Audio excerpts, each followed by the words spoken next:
یا شاید لمحہ بلمحہ بڑھ رہی تھی۔ ردھم کی دھڑکنیں تیز تیز گونجتی راغب کو پاگل کر رہی تھی۔ پھر وہ اس کی جانب کے پردے گراتا اسے اپنے سامنے عیاں کر گیا۔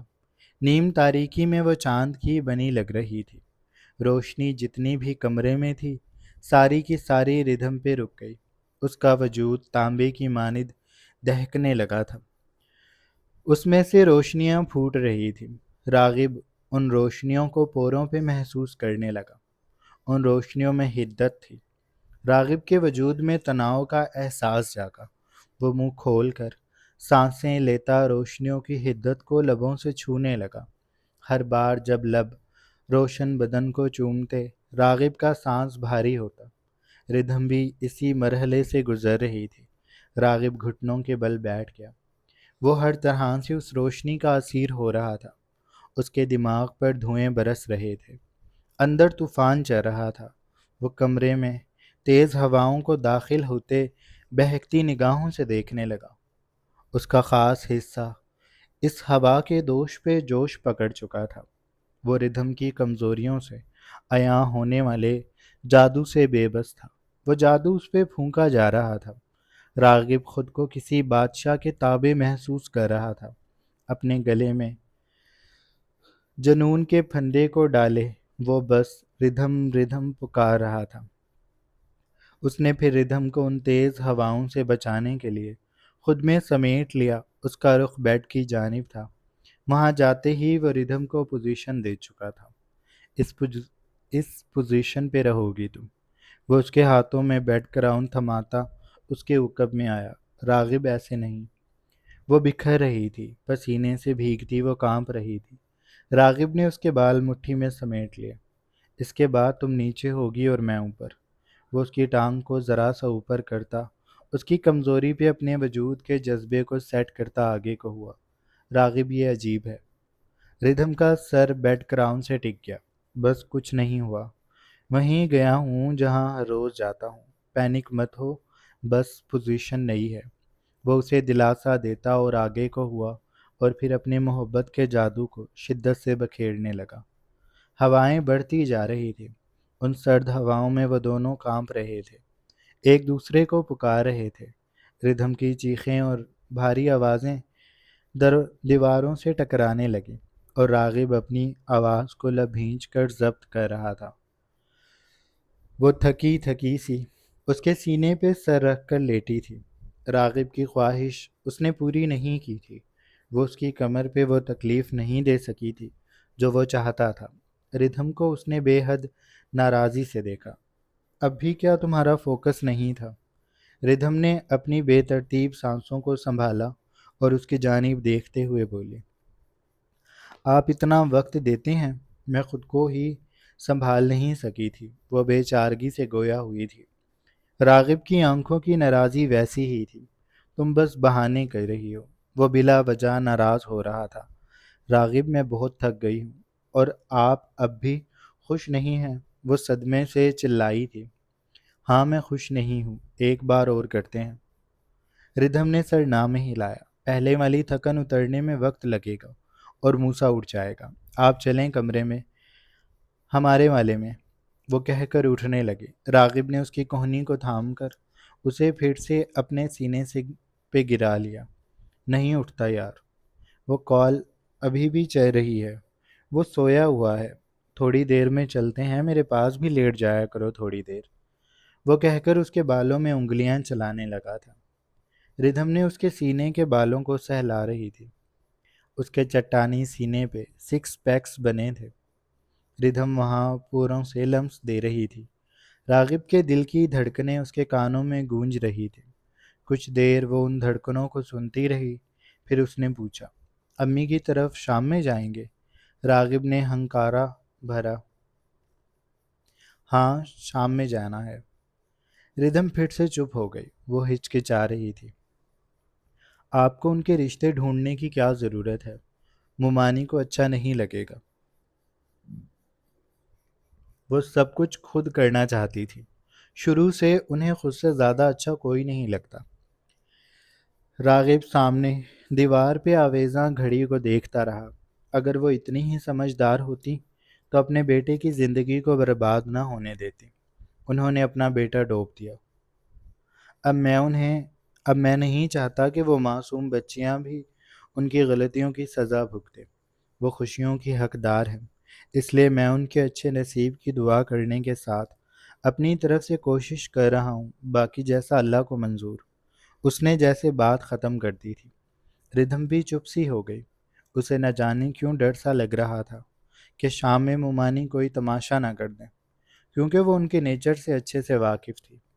وہ سب جانتی تھی کہ وہ کہاں کیا کر سکتی ہیں، اور پھر ان کے دل پہ امن کی چوٹ بھی لگی تھی۔ وہ راغب کو قصوروار سمجھتی تھی۔ امی سے جب اس کی آخری بار بات ہوئی تھی تو اس نے سرسری سا پوچھا تھا، مومانی کب؟ اور امی کا گوم گو سا جواب اس بات کی تصدیق کرتا تھا کہ مومانی کے دل کا زہر منہ تک آ چکا ہے، اور وہ یقیناً راغب کو جھولیاں بھر بھر کر بددعائیں دیتی ہوں گی، اور ردھم یہ سب اگر اپنے کانوں سے سنے گی تو وہ برداشت نہیں کر سکے گی۔ اس لیے وہ بس کسی طرح راغب کو روکنا چاہتی تھی۔ اس نے آخری سی کوشش کی، ہمیں ان کے معاملات میں نہیں پڑنا چاہیے راغب، وہ زبان کی بہت گندی ہیں، اگر وہ کچھ کہیں گی تو میں برداشت نہیں کر سکوں گی، اور پھر آپ بھی بعد میں مجھے ہی بولیں گے۔ وہ کہہ کر راغب کے سینے سے سر ہٹاتی بیٹھ گئی۔ راغب اس کی جوان رعنائیوں کو دیکھتا، اس کے قریب ہوا اور اس کے گھٹنے پہ سر رکھ لیا۔ وہ ہاتھ بلند کر کے پھولوں کو مٹھی میں بھر کر ان پہ دباؤ دینے لگا تھا۔ تم اتنا کیوں سوچ رہی ہو؟ وہاں کچھ بھی نہیں ہوگا۔ اس نے ایک بار پھر ردھم کو خاموش کر دیا تھا۔ ردھم نے اس کے اکساتے ہاتھ کو پرے کیا اور اس کے سر کو اپنے گھٹنے سے ہٹاتی وہ کھڑی ہو گئی۔ آپ نے بس میری بات نہ ماننے کی قسم کھائی ہوئی ہے، پر راغب اگر وہاں کچھ ہوا تو میں چپ نہیں رہوں گی، اور بعد میں آپ نے مجھے ڈانٹا تو میں خود کی جان لے لوں گی۔ راغب بھی بیڈ پر بیٹھ گیا تھا۔ اس کا دل کیا وہ تالیاں بجائے۔ اور کوئی دھمکی یاد نہیں آتی تم کو؟ ہر چھوٹی بات پہ تم جان لینے کھڑی ہو جاتی ہو۔ وہ کہہ کر بیڈ سے اٹھ گیا۔ اس کا رخ شیشے کی طرف کرتے وہ اس کے عقب میں آ گیا۔ وہ دونوں خود کو کسی بھی پردے کے بغیر دیکھ رہے تھے۔ راغب اس کے عقب میں تھا۔ ردھم کے کاندھوں پہ ہاتھ جما کر وہ اسے دیکھتے ہوئے بولا، اتنی سستی جان نہیں ہے میری جان کی، جو چھوٹی چھوٹی باتوں پہ لینے کھڑی ہو جاتی ہو۔ میری تھوڑی سی سختی تو تم سے برداشت نہیں ہوتی، خود کی جان کیا لوگی تم؟ تمہاری ایک دن جان میں ہی لوں گا۔ تم دیکھتی جاؤ، مجھے ایسا لگتا ہے کہ ایک دن وہ بھی آئے گا جب میں تمہیں قید کر لوں گا، زنجیروں سے باندھ کے رکھوں گا، اور تم میری اس جنونیت پہ مجھ سے نفرت کرنے لگو گی، اور میں تم سے اتنی محبت کرنے لگ جاؤں گا کہ میری محبت تمہیں ڈرائے گی۔ پتہ نہیں مجھے ایسا کیوں لگتا ہے۔ وہ کہہ کر اس کی گردن کو چوم کر پیچھے ہو گیا تھا۔ ردھم کو اس کی کوئی بھی بات سمجھ نہیں آئی تھی، وہ بس پلٹ کر اس کے سینے سے لگ گئی تھی۔ راغب اس کی کمر کو تھام چکا تھا۔ اس کی ہتھیلیوں کی تپش ردھم کے دل تک رسائی حاصل کر رہی تھی۔ ردھم نڈھال سی ہو گئی۔ مجھے ابھی بس آرام کرنا ہے، مجھے کمرے میں جانا ہے، وہ مدھم سا بولی تھی۔ راغب نے نرمی سے اس کے ماتھے کو چوما۔ اس سے الگ ہوتا وہ اس کے کپڑے اس کی طرف کر چکا تھا۔ خود کو بہتر کرتے وہ دونوں کمرے سے نکل گئے تھے، لیکن راغب کے الفاظ کمرے میں ہی ٹھہر گئے تھے، ان کی محبت کی شدت کے ساتھ۔ شام کے اندھیرے غربا پائی سے آسمان پہ پھیل گئے تو ستارے بھی پیچھے نہ رہے۔ وہ اپنی تمام تر روشنیوں کے ساتھ اس تیرگی کو مات دینے کے لیے آسمان پہ چھا گئے۔ ردھم کی امی عطیہ بیگم کے متوسط طبقے کے علاقے میں بنے بنگلے کی تمام روشنیاں اس وقت جلی ہوئی تھیں۔ پورچ میں عطیہ بیگم کی گاڑی کے علاوہ ایک اور بڑی بلیک گاڑی کھڑی تھی جو راغب چوہان کی تھی۔ اندر لاؤنج میں عطیہ بیگم سنگل صوفے پہ بیٹھی موسیٰ کے ساتھ کھیل رہی تھی، اور ان تینوں کے آ جانے سے وہ بہت خوش تھی۔ راغب خاموشی سے چہرہ جھکائے اپنے موبائل کی اسکرین کو دیکھ رہا تھا، اور ردھم کچھ دیر بعد امی کے سوالوں کا جواب دے رہی تھی۔ جو وہ موسیٰ کی صحت کے متعلق پوچھ رہی تھی۔ انہیں ہر نانی کی طرح یہ لگ رہا تھا کہ ردھم موسیٰ پہ توجہ نہیں دے رہی۔ انہیں موسیٰ پہلے سے تھوڑا کمزور لگ رہا تھا، تو وہ ردھم کو ڈانٹنے والے انداز سے سمجھا رہی تھی کہ کس طرح سے موسیٰ کی پرورش اسے کرنی چاہیے، اور وہ خاموشی سے اسے سن رہی تھی۔ جب امی کی تمام باتیں مکمل ہو گئیں تو ردھم نے گلا کھنکار کر اپنی امی سے کہا، مومانی کدھر ہے؟ اور نمرا آمنہ؟ اس کے سوال پر عطیہ بیگم کی مسکراہٹ سمٹ گئی۔ انہوں نے موسیٰ کو اپنے گھٹنے پہ بٹھایا اور پھر بالائی منزل کی جانب دیکھنے لگے۔ تبھی راغب اپنے موبائل کی اسکرین کو بجھا کر ان کی جانب متوجہ ہوا۔ میں ردھم کو ان بچیوں کے رشتے کے بارے میں بتا چکا ہوں۔ میرے جاننے والے ہیں، اعتماد والے لوگ ہیں، اور کافی اچھی ریپوٹیشن ہے۔ آپ ان سے بات کریں، میں یہ کام جلد از جلد کرنا چاہتا ہوں۔ عطیہ بیگم کے کاندھوں پر جیسے بوجھ سوار ہو گیا۔ انہوں نے بے بسی سے پہلے ردھم اور پھر راغب کی جانب دیکھا۔ میں انہیں بتا چکی ہوں کہ تمہارا کیا ارادہ ہے، لیکن ان کی ایک ہی ضد ہے کہ وہ پہلے امن سے ملنا چاہتی ہیں۔ انہیں تم پہ یقین نہیں ہے۔ انہیں لگتا ہے کہ تم نے امن کو نقصان پہنچا دیا ہوگا۔ وہ تینوں ماں بیٹیاں ایک ہی سوچ پر قائم ہیں۔ وہ تینوں ابھی بات کر ہی رہے تھے کہ بالائی منزل پر ہلچل ہوئی۔ ان تینوں نے ایک ساتھ ہی چہرہ اٹھا کر اوپر دیکھا تو امن کی امی ریلنگ کے پاس کھڑی تھی۔ راغب کو دیکھتے ہی وہ جلدی جلدی سیڑھیوں کی جانب بڑھیں۔ نمرا اور آمنہ بھی کمرے سے نکل آئی تھی۔ وہ دونوں ماں کے پیچھے تقریباً بھاگی تھی۔ ردھم مومانی کی حالت دیکھ کر اندر تک لرز گئی۔ بکھرے بال، آنکھوں کے گرد سیاہ ہلکے زرد چہرہ۔ وہ پہلے سے کافی کمزور ہو گئی تھی، اور مسلسل رونے کے باعث ان کے چہرے پر ایک عجیب سا پیلا پن ٹھہر گیا تھا۔ چہرے کی جھریاں بڑھ گئی تھی۔ وہ نیچے آتے آتے ہی بری طرح کانپ گئی تھی۔ میں تمہارے آگے ہاتھ جوڑتی ہوں، میرے بیٹے کو اب آزاد کر دو۔ مجھے ایک بار اسے دکھا دو۔ مجھے لگ رہا ہے میں مرنے والی ہوں، اور میں اسے دیکھے بغیر مرنا نہیں چاہتی۔ میں تمہاری ہر بات مانوں گی۔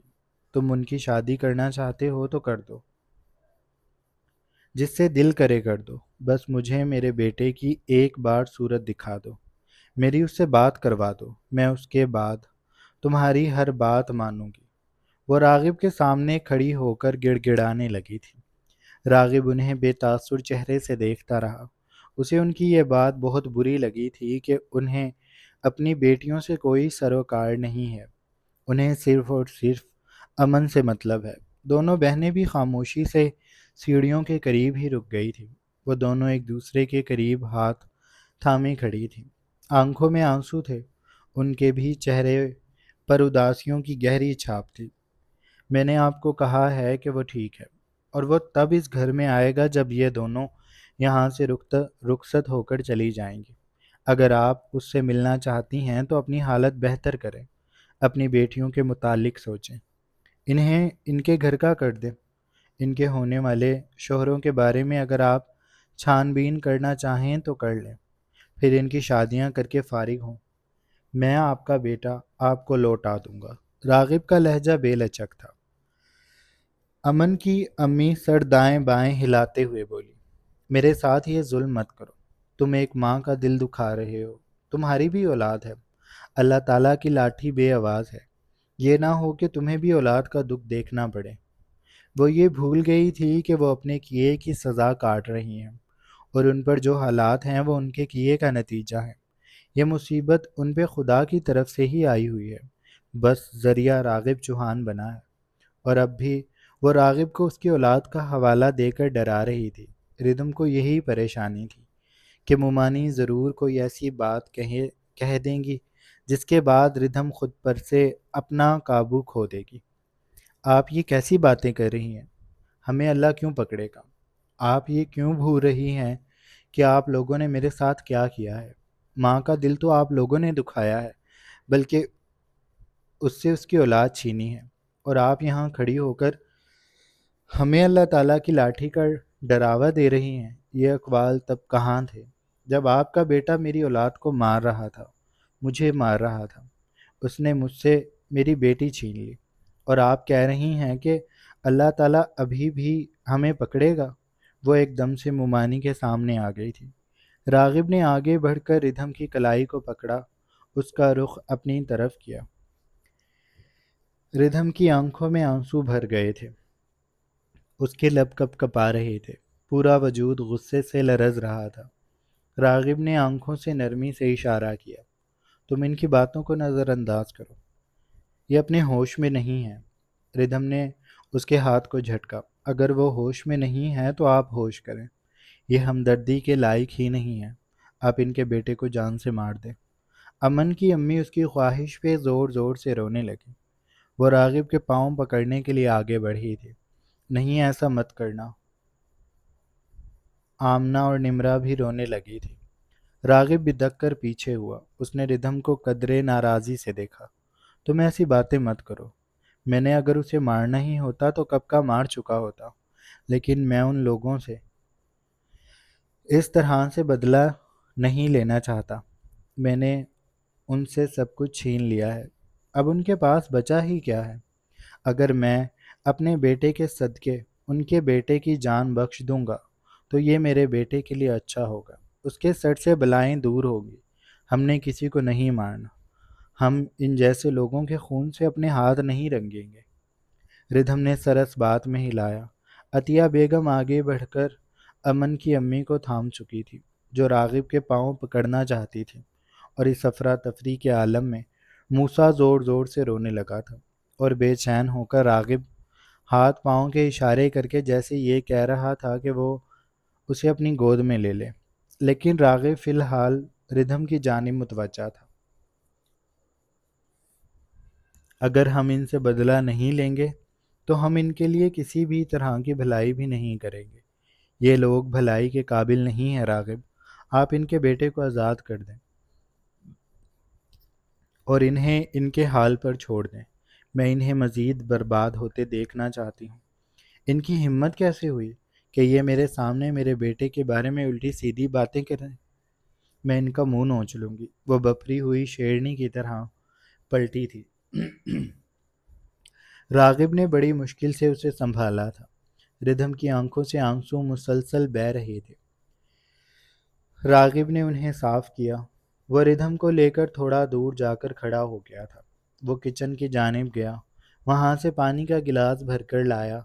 ردھم کو زبردستی پلا کر اس نے گلاس میز پر رکھا اور عطیہ بیگم کی گود سے مسلسل روتے موسیٰ کو لے لیا۔ پھر وہ امن کی امی کی جانب متوجہ ہوا۔ میری شرط وہی ہے، آپ کو ساری تفصیلات یہ بتا دیں گی، اور پھر مجھے فیصلہ جلد از جلد دیں گی۔ میں اس کے بعد امن کو چھوڑ دوں گا۔ وہ کہہ کر ردھم کا ہاتھ اپنے ہاتھ میں لے کر عطیہ بیگم کے گھر سے نکل گیا تھا۔ عطیہ بیگم انہیں روکتی رہ گئی۔ انہوں نے ان کے لیے کھانا بنا رکھا تھا، اور اب حالات ایک دم سے ہی اتنے خراب ہو گئے تھے کہ راغب کو یہاں پر رکنے کا کوئی بھی جواز نظر نہ آیا۔ وہ ردھم کو لے کر وہاں سے چلا گیا تھا، اور عطیہ بیگم بس پیلٹ سے سر ٹکا کر رہ گئی تھی۔ گھر آنے کے بعد ردھم راغب سے لڑتی رہی، روتی رہی، اس کی طبیعت عجیب سی ہو گئی تھی۔ وہ راغب کا ہاتھ بھی نہیں لگوا رہی تھی، وہ بس خود کو کمرے میں بند کر چکی تھی۔ راغب موسیٰ کو سلانے کے بعد تقریباً 10 بجے کمرے کے باہر آیا تھا۔ وہ موسیٰ کو اپنی گود میں لے کر کھڑا تھا۔ اس نے دروازے پہ دستک دی۔ ردھم، دروازہ کھولو، میں نے موسیٰ کو سلانا ہے۔ اندر سے کسی بھی طرح کی آواز نہ آئی، لیکن کچھ دیر بعد کمرے کا دروازہ کھلا اور بکھری بکھری سی حالت میں ردھم اس کے سامنے نمودار ہوئی۔ راغب نے اسے دل گرفتی سے دیکھا تھا۔ اس کی آنکھیں رو رو کر بے نور سی ہو گئی تھی، لیکن راغب نے اس سے کوئی بات نہ کی۔ وہ بس خاموشی سے آگے بڑھا، موسیٰ کو بیڈ پہ لٹایا اور پھر پلٹ کر ردھم کے پاس آیا، جو چپ چاپ سی جا کر بیڈ پر بیٹھ گئی تھی۔ وہ دیواروں کو گھور رہی تھی۔ راغب قدم قدم چلتا اس کے پہلو میں آ کر بیٹھا۔ راغب کے بیٹھتے ہی ردھم اپنی جگہ سے کھڑی ہو گئی۔ راغب نے اس کی کلائی کو پکڑا، نرمی سے اسے اپنے گھٹنے پہ بٹھایا، اس کے چہرے کو اپنی طرف کیا۔ آنکھوں میں پھر سے بھرنے والے گرم سیال کو پہنچ کر اس نے نرمی سے کہا، ہمارے بیٹے کو کچھ نہیں ہوگا۔ تمہیں پتہ ہے میں ان سارے لوگوں کو اپنے ہاتھوں سے سزا دے سکتا تھا، لیکن میں نے ایسا نہیں کیا، کیونکہ میں انہی ساری چیزوں سے ڈرتا ہوں۔ میں نہیں چاہتا کہ کل کو ہمارے بچے پر کسی بھی طرح کی مصیبت آئے۔ میں نے ان لوگوں کا انجام اوپر والے پہ اسی لیے چھوڑا تھا تاکہ کل کو ہماری پکڑ نہ ہو۔ تم ان کی باتوں کو بھول جاؤ۔ وہ کوئی اتنی بڑی درویش نہیں ہے کہ ان کے منہ سے نکلا ہر لفظ سچ ہو جائے گا۔ ہمارا بیٹا ٹھیک ہے، ہمارے پاس ہے اور ہم اس کے پاس ہیں۔ وہ بالکل محفوظ ہے۔ میں ہوں نا ردھم، میں کسی کو کچھ بھی نہیں ہونے دوں گا۔ وہ دھیرے دھیرے اس کی پیٹھ کو سہلاتا اس کا جھکاؤ اپنی طرف کر چکا تھا۔ ردھم نے نڈھال سی حالت میں اپنے سر کو اس کے کاندھے سے ٹکا لیا۔ اس کا گلا رندا ہوا تھا۔ جب وہ بولی تو الفاظ بھرائے ہوئے نکلے۔ آپ ان کے ساتھ اچھا نہ کریں، آپ ان سب کو دفع کر دیں۔ میں دوبارہ ان لوگوں کی شکل بھی نہیں دیکھنا چاہتی۔ میں دوبارہ وہاں تب تک نہیں جاؤں گی جب تک وہ میری امی کے گھر ہیں، اور نہ آپ مجھے مجبور کریں گے۔ میں نہ ان کی شادی میں جاؤں گی۔ آپ کو عبدالستار ایدھی بننے کا شوق ہے تو آپ بنتے رہیں، مجھ سے نہیں بنا جاتا۔ اچھا، میں خود کو بہت مشکل سے تیار کر کے وہاں لے کر گئی تھی، لیکن اب میرے سارے حوصلے جواب دے چکے ہیں۔ میں وہاں نہیں جاؤں گی، مجھے ان لوگوں سے نفرت ہے۔ راغب اس کی بگڑتی حالت کو سمجھ رہا تھا، اسی لیے اس نے فی الحال کے لیے اس بات کو ختم کر دیا۔ ٹھیک ہے، تم مت جانا، میں بھی نہیں جاؤں گا۔ ہم فی الحال اس ٹاپک پر کوئی بھی بات نہیں کریں گے۔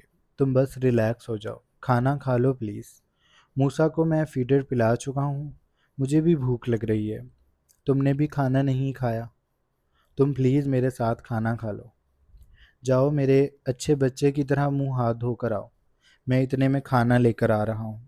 اس نے ردھم کے دونوں گالوں کو چوما۔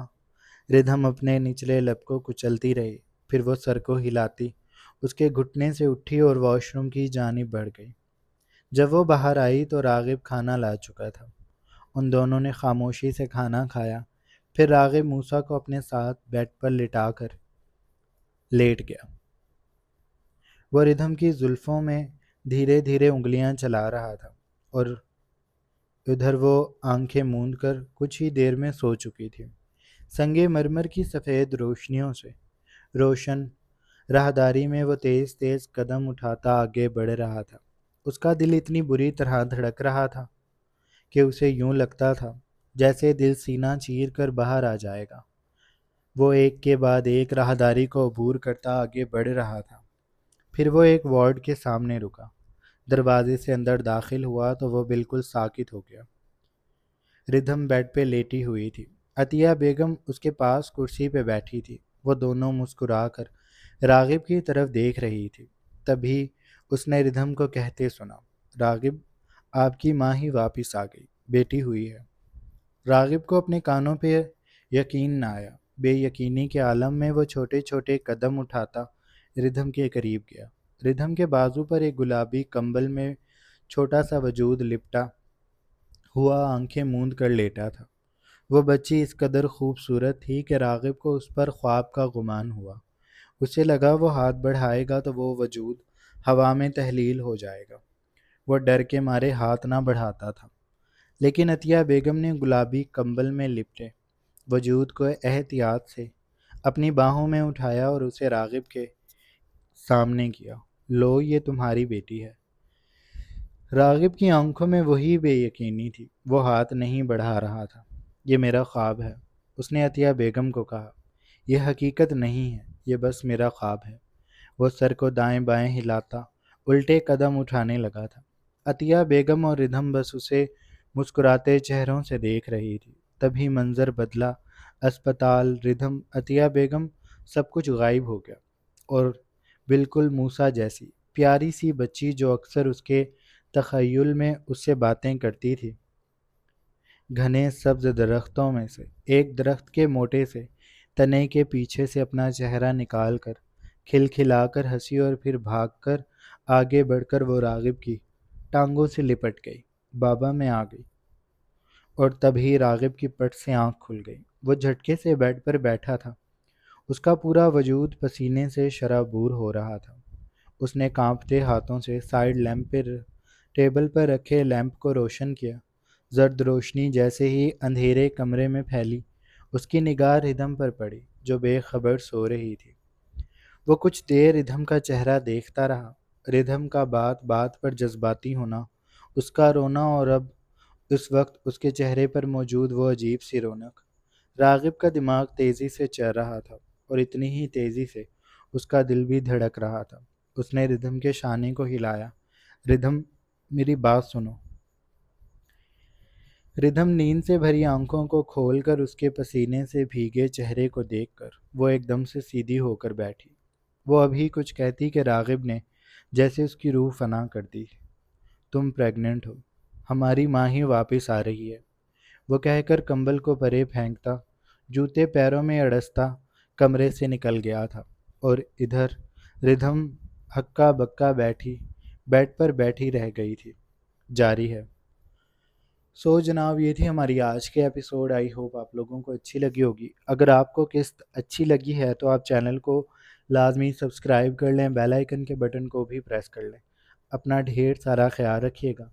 بہت جلد ایک نئی قسط کے ساتھ حاضر ہوں گے، تب تک کے لیے اللہ حافظ۔